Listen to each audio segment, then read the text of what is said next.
તો પ્લાસ્ટિકના ગોડાઉનમાં ભીષણ આગ લાગી હતી અને પ્લાસ્ટિક હોવાને કારણે આગ જે છે વધુ પ્રસરી હતી અને એના કારણે અફરાતફરીનો માહોલ પણ સર્જાયો હતો, પણ સદનસીબે આ ઘટનામાં કોઈ જાનહાનિના સમાચાર નથી અને આગ પર પાણીનો મારો ચલાવીને આગને કાબૂમાં લઈ લેવામાં આવી છે। ફાયર વિભાગે સતત પાણીનો મારો ચલાવીને આગને કાબૂમાં લઈ લીધી। આગથી જે ધુમાડો હવામાં ઉઠ્યો હતો એ પણ દૂર સુધી જોવા મળ્યો હતો। ફાયર વિભાગે સમયસર પહોંચીને આગ પર કાબૂ મેળવી લીધો।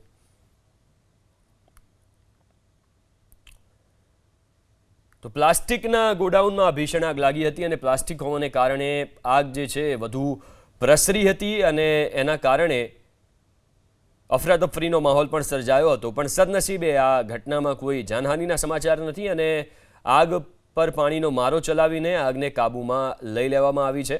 ફાયર વિભાગે સતત પાણીનો મારો ચલાવીને આગને કાબૂમાં લઈ લીધી।